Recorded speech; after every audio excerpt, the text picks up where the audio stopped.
So Marvel is launching an event here in the next couple days called Avengers Armageddon. And so what I want to do in this video is basically get you caught up on everything that you need to know to start this event. And the first thing that I want to do here is talk about a guy named David Colton. This is the new Captain America in Marvel Comics. So if you choose to read this actually takes place in a Captain America storyline called Our Secret War. It's issues 1 through 5 of the current Captain America run. And this was basically as much a retcon for Steve Rogers as it was for the introduction of David Colton, in the sense that the retcon came into play because, as most of you guys know in Marvel, Steve Rogers was frozen in a block of ice in World War II, that he was thawed out basically in the 60s and then had been operating as a superhero ever since. What this story does is it brings the Captain America mythos closer in line with the Marvel Cinematic Universe, where it basically establishes that Captain America was thought out in the modern day, as opposed to back in the 1960s. Now, this is all part of Marvel's sliding timescale. If you don't know what that means, it's not a huge deal. Just know that it basically means Captain America has been thought out more recently, as opposed to, decades ago within Marvel Comics.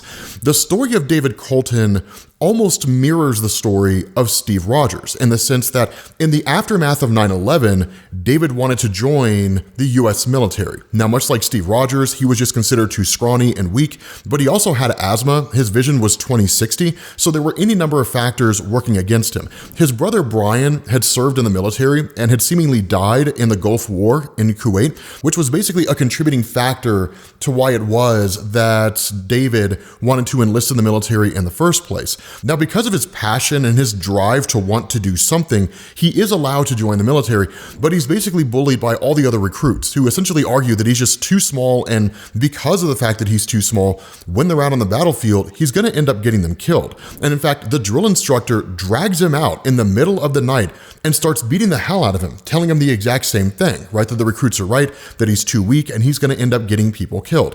But then suddenly we jump to the point where he is deployed in Afghanistan and Iraq, almost as like a modern day Captain America. It is important to specify, in issues 1 through 5, we do not get an origin story for how David Colton became Captain America, or at least gained his abilities, the new super soldier serum. We know he hasn't, and that's not really explained until we get to Weapons of Armageddon, which we'll hold that explanation until then, because there's a lot of things that happen in addition to this explanation. But once he's deployed out there, we end up learning he doesn't really have the character of Steve Rogers. He's not a bad guy, but he doesn't quite have the mental fortitude. The first mission that he goes on, he actually ends up seeing the killing of an innocent kid by one of the soldiers, which almost breaks him on a personal level. It makes him question whether or not they're the good guys and whether or not he even wants to be in the military anymore. He does not quit, and that leads to him going on a mission to Latvia along with his group, which are known as the Howling Commandos. Now, this mission is a two-pronged mission. The first part is basically Steve Rogers facing off against Dr. Doom himself, almost like a distraction. The second is actually David Colton and the Howling Commandos going into Latvia as part of a Black Ops mission, which seemingly focuses on extraction, which is to say there are American hostages in Latvia, and it's the job of David and the Howling Commandos to get them out. Now again, Steve Rogers is aware that they're there and he knows what the mission is. But when David's team finds the hostages, the other members of the commandos kill them. And we end up finding out the reason why they were killed is because they were considered a loose end. Now the reason why is explained to David by his own team. That, as a lot of you guys probably know, when it comes to the origin of Dr. Doom in Marvel Comics, that his mother died when he was young after selling her soul to Mephisto, and all hell broke loose when she tried to get revenge on the existing ruler of Latvia at the time, the Baron, as he was previously known, although in more recent years, that's been changed. And in fact, Books of Doom, being the most comprehensive origin of Dr. Doom, basically revealed that the ruler of Latvia was a guy named Vladimir Fortunov, and that Vladimir's wife was basically dying, that he wanted Werner von Doom, the father of Victor, to heal his wife, that Werner wasn't able to do it, and basically fled Latvia with Victor, believing that Vladimir was going to kill them, which kind of turned out to be true, that Werner ended up dying from the elements and that Victor swore vendetta against Vladimir. What we also know is that Dr. Doom ended up coming to the United States, where he met Reed Richards, and his story story unfolded from there. What we didn't necessarily have the most concrete story for was what happened between the time that Doctor Doom became Doctor Doom, which is to say, traveling to the Tibetan mountains, getting his mask and his suit and all that kind of stuff, and then retaking Latvia. What this story did was retcon what we already knew, along with adding a little more information in, by essentially establishing that the United States government had assisted Victor Von Doom in retaking Latvia, and that this would not bode well in the international community if people were aware of it. And so it was effectively a comic book tie-in for like the Soviet-Afghan war, the Soviet government backing the Afghan government and the United States backing the Mujahideen, and that the Mujahideen won, and that because the Mujahideen was composed of a bunch of different factions, the most notable of them was the Taliban, who seized control of Afghanistan after the United States bailed out and has more or less been ruling it off and on ever since. It's the comic book version of that. And so what ends up happening is that with David learning about all of this, he essentially snaps and kills the members of his own team. And then when Steve Rogers hits him up wanting to know the status of the hostages, that he tells Steve Rogers they're the bad guys, and then intends to go to the barracks where the remainder of Dr. Doom's forces reside with the intention of killing them. This leads to Steve Rogers intercepting David Colton, and a fight breaks out between the two. But the problem is that in this fight, David Colton's heart basically gives out due to the effects of the super soldier serum. And so by all standards of measurement, it looks like he's dying. Ultimately, he's not. But one of the things that he does do is he tells Steve Rogers that the United States backed Dr. Doom, taking over Latvia. And so following this, Steve Rogers goes AWOL and then is ultimately arrested by the military police and brought in to Thunderbolt Ross. But because of the fact that he knows what the government did, he kind of treats it as an ace up his sleeve and tells Ross that either the US government lets Captain America go do his own thing, and that if Steve Rogers chooses to work with the military, that he will pick the missions that he chooses to go on, or he will dump this information out there to the world. Of course, Ross responds in saying that Steve Rogers is military property, that if he were to do that, it would amount to high treason and he would spend the rest of his life in a military prison or just summarily executed, because high treason is the last crime in the United States where you can legally be hung by the neck until dead. Enter Tony Stark. And we learn two things when Tony Stark shows up here. The first is that it solidifies the fact that this is a retcon for Steve Rogers, because what we learn is this is the first time that Tony Stark is meeting Steve. And in fact, he asks him, "Can I call you Steve? Is that okay?" Right? So contextually, we know that this is the first time the two of them are meeting. The second thing we learn is that the surgery that saved Tony Stark's heart is the same surgery being used on David Colton. So now David Colton basically has Stark tech. And so walking in mid-conversation between Steve Rogers and Thunderbolt Ross, that Tony Stark basically helps Steve get what he wants, where he looks at Thunderbolt Ross and says, "Hey, look, man, honestly, I'm thinking about retiring myself, to be honest with you. And it would be a shame if all these Stark military contracts just suddenly ended." And so because the military contracts mean more than keeping Steve Rogers under their employ, that ultimately Ross just lets Steve go and do his own thing. That being said, we do not immediately find out what happens with David Colton at the end of this storyline. And in fact, the next volume, volume 2 for Captain America, takes place after the events of One World Under Doom. If you don't know what that means, I'll explain that here in a second. But David Colton does not show up in that story. So issues 1 through 5 are the only ones that apply to David. But the next thing this does is bring us into a kind of quick little explanation about Red Hulk. And when I say quick, I mean kind of quick, but not really. So a lot of you guys probably already know that Thunderbolt Ross is the Red Hulk, if for nothing other than just the Captain America movie with Sam Wilson. But some of you guys may not know he lost his ability to turn into the Red Hulk. He lost that part of his powers. But in 2020, during the Ta-Nehisi Coates run on Captain America, specifically issues 24, 25, and 26, this leads to Thunderbolt Ross regaining the ability to turn into the Red Hulk. Quite literally, the ability comes back to him when he's tortured bad enough. And he's kind of been operating behind the scenes as Red Hulk ever since. That goes into Dungeons of Doom. Now, Dungeons of Doom is the immediate aftermath to One World Under Doom. And One World Under Doom itself actually comes out of the events of Blood Hunt. So if it seems a little confusing, I promise it's not. Blood Hunt was a story where Blade was possessed, and in that possession was basically trying to create a situation on Earth where vampires could roam freely across the world because the Earth itself would be covered in an endless night. So basically the plot to the first Blade film, which is why I wasn't the biggest fan of Blood Hunt, because I've seen that story before. But at the end of that that story, the aid of Doctor Doom was needed, specifically by Doctor Strange, in order to essentially save the day. And so Doctor Strange ended up striking a deal with Doctor Doom that Strange would hand over the mantle of Sorcerer Supreme long enough for Doctor Doom to save the world, and then Doom would give that mantle back. But as you guys know, Doctor Doom is nothing if not a dick. So what ends up happening is that Doctor Doom gets the powers of Sorcerer Supreme from Doctor Strange and then says, sure, I'll give them back once I save the world, but he didn't specify what saving the world meant. Doctor Strange just assumed it meant Blood Hunt. And so once the events of Blood Hunt are over, that goes into one world under Doom, where Doctor Doom himself basically takes over the world. And initially on the surface, what it looked like is that where all these governments of the world were siding with Doom, that he was using any combination of magic and mind control and all that kind of stuff, but it wasn't really true. He was legitimately making the world a better place. But we ended up learning that the way in which he was doing it was by literally siphoning off the life force of Latvian citizens and using their life force to amplify his own powers. And so once this is learned, it leads to a massive fight between the X-Men and the Avengers and the Fantastic Four and Doctor Doom. At the end of that story, Doctor Doom unintentionally kills Valeria, his goddaughter and the daughter of Reed and Susan. And so in an effort to bring her back to life, he basically sacrifices his own life, and that ends the events of one world under Doom. Now, in the aftermath of that, Latvia does not have a leader. Doctor Doom's not running the show anymore. But because Doctor Doom was so powerful and had so many artifacts, the entire storyline of Dungeons of Doom was basically any number of groups and organizations trying to pilfer Latvia itself. These were groups like Hydra and the rebel forces of Latvia, those individuals who were loyal to Doctor Doom, trying to keep the castle protected.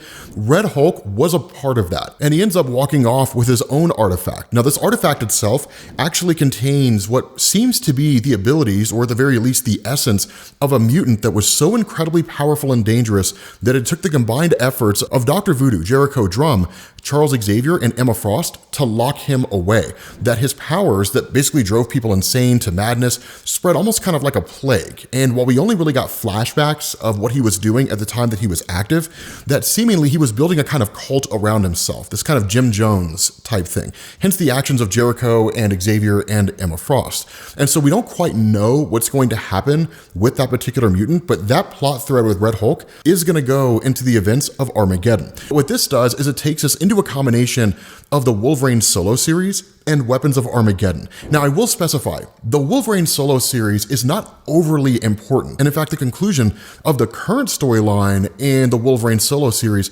almost seems to fly in the face of what's going on with Weapons of Armageddon, which is to say, at the ending of the current storyline, Wolverine ended up facing off against the living embodiment of adamantine. So just like this incredibly durable metal that's stronger than the adamantium that Wolverine possesses. So much so that when he goes to attack adamantine with his claws, it shatters the claws in one of his hands, and it even like breaks him down to the bone. So I don't really know how that's going to continue, but the reason why I say that flies in the face of Weapons of Armageddon is because Weapons of Armageddon was a story, it was actually a 4-issue miniseries that focused as much on the origin of David Colton and expanded on it as it did the involvement of Wolverine. That what this did is it initially introduced a woman by the name of Terry O'Barnes, and it turned out she was basically a mutant tracker. She and Wolverine had encountered one another at one point in the past. And what was actually going on here is that she was working a contract job for essentially Weapons Plus, right? That what was going on here was that she was tasked with finding Wolverine, which she did. And she led Weapon X to Wolverine, which of course, as you guys know, led to him being taken into the program, adamantium bonded to his skeleton, and the rest is history. In the present day, the two of them meet back up with each other once again. And what was interesting is that Terry didn't know what the government did to Wolverine, and certainly didn't know what they intended to do. And so as part of the story and her learning everything that happened with Wolverine and what's been going on whenever she's been tracking these mutants, she shows back up looking for Wolverine in order to help her find a guy named Tyler Torrance, who was previously tracked by her and handed over to a new organization called Prime Warrior that she initially tried to go after and locate Tyler, but for whatever reason, his mutant signature was being hidden. And so she wasn't able to find him, hence the reason why she needed Wolverine. But the reality here is that her involvement in all this was just trying to make up for her past actions, right? Handing mutants over, not knowing what was going to happen to them and that kind of thing, and learning they were being experimented on by the government. And so Following Tyler's scent leads Wolverine and Terry to David Colton, who had initially considered them hostile and attacks. Now, what this does is it ties back in to the ending of Captain America Volume 1, Issues 1 through 5. And we end up learning that because the government didn't want their actions leaked publicly, both the actions of David in Latvia, as well as the fact that the US government had backed Dr. Doom taking over Latvia, that Thunderbolt Ross went to see David when he was recovering from his surgery and basically discharged him, right? And essentially told him, if you tell anybody what happened here, we'll throw you in a prison for the rest of your life. And that's going to be it. And so following that, David went underground. Now, we didn't necessarily know why he went underground, but we find out over the course of Weapons Plus, because David and Wolverine end up forming a very tenuous alliance, because the reality is they find common ground in the fact that they were both just products of experimentation by the government in an attempt to replicate Captain America, to create new super soldiers. For those of you guys who don't know that line of thought and that mythos behind it, for a very, very long time in Marvel Comics, there was no connection to Captain America and Wolverine outside of the fact that the government was trying to create super soldiers due to the success of Wolverine, and that there have been various iterations and origins for Weapons Plus, but what ended up happening is in Grant Morrison's new X-Men, all of this was tied together, and we ended up finding out that the US government, recognizing the threat of the mutant population, started Weapons Plus. Captain America was Weapon 1, that the original intention was to send Steve Rogers out into World War II as a field test, and that if Steve Rogers proved to be successful, that Weapons Plus would bring him back, wipe his mind, and he would be the first in a new line of super soldiers designed to contain and control the mutant threat. Such as it was, Captain America was frozen in a block of ice. And so Weapons Plus moved forward with Weapon 2, 3, 4, 5, all the way up to Weapon X, also known as Weapon 10.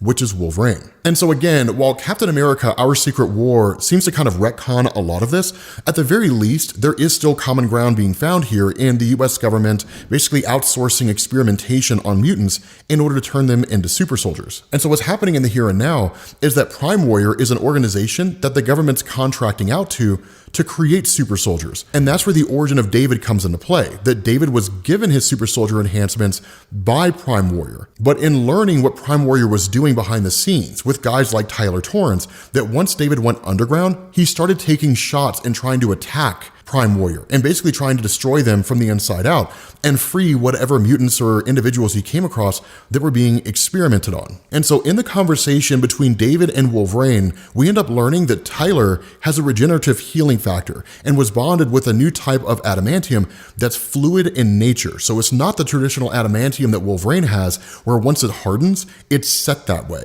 That instead, not only is this new adamantium fluid in nature, but it can be mind controlled. So if any of you guys are familiar with Iron Man and the Extremis suit or the Endosim armor, it's basically that exact same thing, except with adamantium. But in case you don't know what that means, all this really means, and the way that David explains it, is that unlike Wolverine popping his claws and then just physically attacking whatever it is that he wants to attack, that Tyler can actually recall the adamantium from his own body. He can encase himself in adamantium. He can have the adamantium leave his body and go to another place and then attack someone and then recall that adamantium to him. So it's very similar to like a symbiote suit, but all of this is seemingly rooted in origin boxes. Now again, we'll talk about that here in a second, but in the here and now, as part of Weapons of Armageddon, with all this information being revealed to Wolverine and even Terry herself, who didn't know a lot of this, we end up finding out that David had actually come into contact with Tyler, more or less rescued him, and then gave him the list of the people who conducted these experiments on him, and then let him loose in the world. The problem is that Tyler doesn't fully understand what he's capable of, and due to his fear, he's a danger to both himself and the people around him. And so in response to all of this, the US government, working with Prime Warrior, ends up sending Frank Simpson out to find Tyler, as well as Wolverine and David and Terry. Now, Frank Simpson, of course, a lot of you guys know as Nuke. And during Nuke's first initial confrontation with Wolverine and David and Terry, Terry's injured. And in fact, she ends up dying from her injuries. Not only that, we end up finding out that when Tyler initially made his escape, he had an origin box in his possession. Now, What are origin boxes? Okay, so let's sidetrack this entire discussion about weapons of Armageddon and let's focus on the current Ultimate Universe in Marvel Comics, Earth 6160. We don't need to go into a full explanation of how it came into existence with the Maker and everything.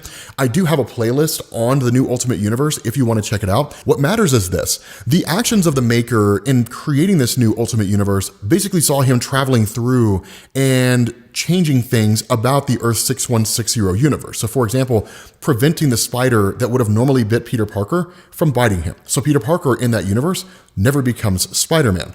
Tony Stark in this universe ends up developing origin boxes. He actually takes off to the future of that universe and then sends the origin boxes back. So Peter Parker, as he exists in the Ultimate Universe, is not the result of a radioactive spider bite. I mean, he is, but not really. There is a radioactive spider that's given to him and he chooses to let the spider bite him, which gives him his powers, but he's also given a Picotech suit. That Picotech suit basically ends up becoming Venom. But these were given to him by way of an origin box. More recently, Marvel had a comic written by Cody Ziegler. It was a miniseries called Ultimate Incursion, where Miles Morales ends up going to the new Ultimate Universe in an attempt to find his sister. There's a whole weird, wonky reason behind it that we don't have to go into here, but what matters is that in this reality, he's given a handful of origin boxes by Tony Stark, and those are given to Miles for safekeeping, because Miles is not from the new Ultimate Universe. He's from the original Ultimate Universe, 1610. Don't let that boggle your mind too much. And so once that story's over, Miles brings the origin boxes back. This goes into a recent story written by Chris Conlon called Ultimate Universe Impact. The only thing that really seems like it involves the Armageddon event is that when Miles gets back here, he immediately ends up in a fight with the character Spot. And in the fight between the two of them, the origin boxes are just scattered all over the place. One of those origin boxes is discovered by Prime Warrior, and that kind of jumpstarts their entire experimentation process. And so Tyler Torrance showing up here with this stolen origin box, it's the root of everything that Prime Warrior's working on. And so that's why when he initially encounters Pruitt with the intention of killing him, Pruitt being the guy who's running Prime Warrior, he initially threatens to destroy the origin box, which is what allows him to enter Prime Warrior without actually being killed on the spot or taken or anything like that. But at the same time that Tyler Torrance gets here to confront Pruitt, Wolverine and David launch a strike against Prime Warrior headquarters, and Wolverine talks Tyler down from killing Pruitt. Now, it's not because of the fact that Wolverine is like, hey man, you have a misunderstanding about it all. No. I mean, Wolverine literally tells him, hey man, I don't have a problem if you want to kill him. Just know that if you do, the nightmares are going to haunt you for the rest of your life. And you're going to end up finding yourself going down a slippery slope of making it easier to justify every other person that you're going to kill after him. Take it from me, man. That's not a life you want to live. And so instead of Tyler killing Pruitt, Frank Simpson shows up, basically realizing everything going on with Prime Warrior and realizing it's kind of mirroring his own experience with Weapons Plus, that because Frank Simpson doesn't really like being a part of the Weapons Plus program, that he wants to destroy Prime Warrior to make sure that no one else has to experience what he experienced. And so Frank Simpson shows up and kills Pruitt. And so with Pruitt dead, a fight ensues between David and Tyler and Wolverine alongside the other members of Prime Warrior. And for the most part, they're all taken out, right? All the Prime Warrior guys are defeated. But David is injured in the process. And so Wolverine doesn't have any choice but to crack open the origin box and use it to save David's life. Now, we don't learn explicitly what the full totality of the powers are that David receives from the origin box. The only thing we end up finding out is that after David is saved, you switch over to Wolverine, who's basically taken Tyler under his wing, and they go and visit David. And David has the ability to fly, and that's it. But this gets you caught up. And it's actually kind of a good thing that it ended that way, because now we go directly into Weapons of Armageddon, which also again involves the Avengers. Now, we'll probably learn over the course of that event what David's capable of, but this gets you caught up on everything you need to know. So let me know if you guys have any questions down in the comments section. Hopefully you guys enjoyed this video. If you did, drop a like. Thank you all for watching, and I will catch you all later. Peace.